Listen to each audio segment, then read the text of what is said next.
As you can see, we've got the car jacked up, and that is because, that's right guys, we do have the wheel spacers. So what these are a 4x108 to a 4x108. So they're basically just a spacer. They're not an adapter, but they work in the same way. So I tell you what, let's go ahead and slap one of these on, see if it even works. Now I may have to cut the studs. We'll just have to see. I think these are going to be different thread pitches. Okay, so what we'll do is I'll go ahead and get these on and we'll see how these wheels fit. Now I'm gonna have to cut the studs down just a little bit, and I guess I'm gonna have to run a smaller around acorn style nut because I can't get the socket in there to tighten them up, and I'll show you all that in a second. Look at that fitment, man. That is that's money. So that really is exactly what I wanted, but like I said, we can't run them like this. Nothing is tight. So what I'll do is just walk around, show you the fitment of it.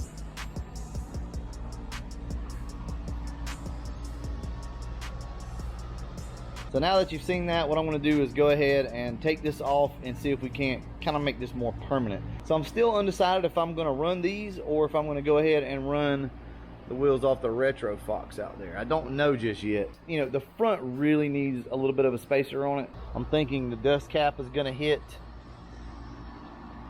We can't run much spacer in the front, but we can run a little bit. So I'll tell you what, let me go ahead and do what I've got to do here, and I'll fix everything up, figure out how I've got to do it, and then I'll explain it to you guys. I'll show you real quick like what you have to do with these bolt-on spacers. More than likely on a 1-inch spacer like I have right here, a bolt-on spacer, you're probably going to have to cut your studs a little bit. That's really not an issue. You can cut them and still have plenty of room for your factory wheels or whatever, you know, to put on. But anyway, yeah, you can cut these studs, but what you have to do is you have to run the nut all the way up. That way, whenever you cut it, you can just back it off. So when you back it off, it'll clean the threads where you cut it. Now this really needs to be sanded and rolled. They make actually a tool for that just spins, and you slide it over the end of it, and it kind of bevels the edge. The problem that you get into is with these sharp corners, the lug nuts don't like to start a lot of times, but it's no issue. Just take your time with it. All right, so let's go ahead and get this started. If you don't have these cut short enough, you're going to run into issues with bolts sticking out past this. Now, some wheels have like a provision in them. They have a hole in the back of them. Like on the back side of this wheel, we don't have that, but some wheels have a little recess right here.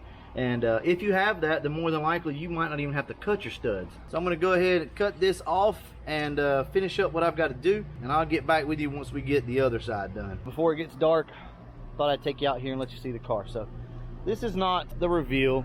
I'm not giving away too much for the most part. We still have the emblems to put on. We still have the side molding, the hood. Got one ROH wheel left on the car.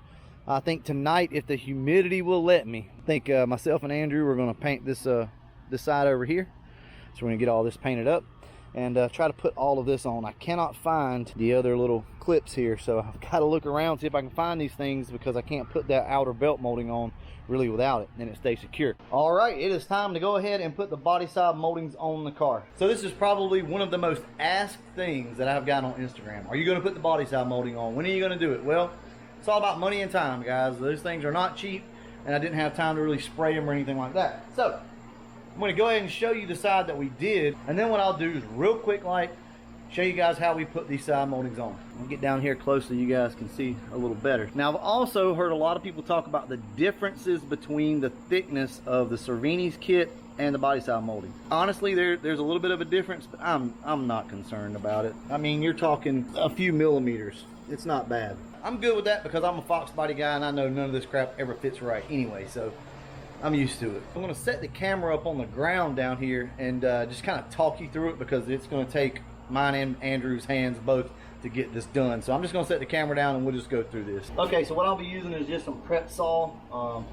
Prep solvent is what that stands for. It's just a paint prep. This works really good, a wax and grease remover. So you want to wipe the area down. Now I'm going to go ahead and give you a quick tip. This car has been freshly painted, obviously. This stuff is going to stick really good. It does not stick good to rough surfaces. So if you have shitty paint and you're trying to put molding on crappy paint, good luck. It's probably not going to stick. This 3M tape really has to be on a super slick surface. So that's just a heads up. They don't really tell you that but I can promise you if you're putting it on really bad paint, it's not going to stick. And also make sure that the molding is heated up. Now what I do is just run a piece of tape across and match up the front molding to the back molding. That gives me a good reference. Just pull your tape across like this, and in one motion, like you're laying pinstripes, just push it up. Now this molding sits a little differently than the other side. Everything's raised up a little bit more, so no problem. You can't see but one side at a time, but we do need to match this up to these. All right, we're just gonna hold this up here. You really need somebody with you to do this, and we'll let Andrew match up the back close to where he had it. Okay, so what you want to do, I don't know if you guys can see me or not, but is once you get it about where you want it, just keep some pressure on it.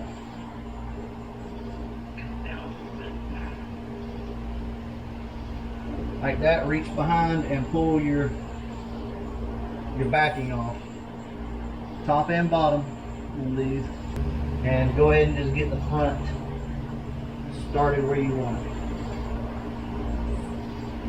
Once you do that, you've locked it in. Then all you want to do is pull a little here. Just gives you a little bit of movement.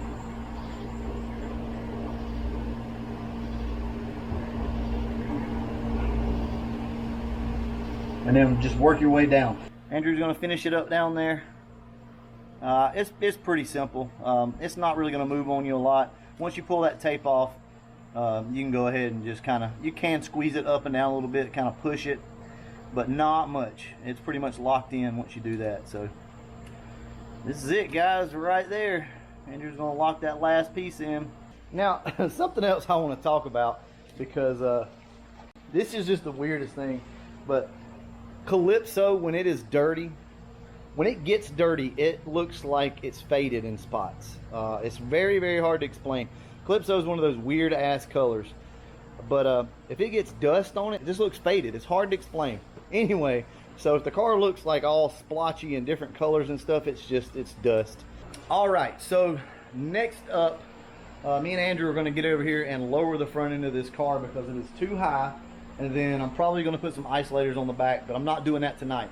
But we are going to go ahead and lower the front. So we're cutting the springs, and I'm not going to take you guys along for the process. It's very easy. I've covered it in one of my videos before.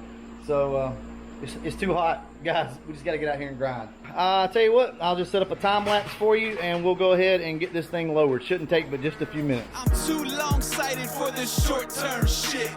Never follow fads, I'm busy making shit. We just wait for the flavor of the week to come back again. Rocky Road seems to be a theme, damn, it's back again. Back to kill, I'm back to win. Born with an axe in my back like I need revenge. Cause Pennsylvania kids come up with a chip on the shoulder. What?